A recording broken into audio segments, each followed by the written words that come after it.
Հիսուսի խոսքն է. «Փնտրեցեք և կգտնեք»։ Բայց ես ասում եմ ձեզ. փնտրեք և կարող եք վստահ լինել, որ երբեք ոչինչ չեք գտնի։ Մի փնտրեք, ամեն բան արդեն այստեղ է։ Պարզապես դադարեք փնտրել և դուք արդեն գտել եք, որովհետև փնտրելն ուղեղի ջանք է,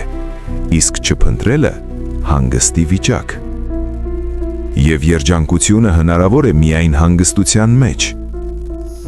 Փնտրողը հանգիստ չէ։ Ինչպես կարող է նա հանգիստ լինել։ Նա չի կարող իրեն թույլ տալ հանգստանալ։ Բայց երբ պարտեզում պարզապես փոս եք փորում կամ ծառերն եք ջրում և ամբողջովին տարված եք այդ գործով,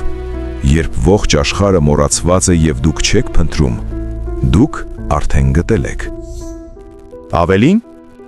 այգ հայագիտական թաքնագիտական ակումբում։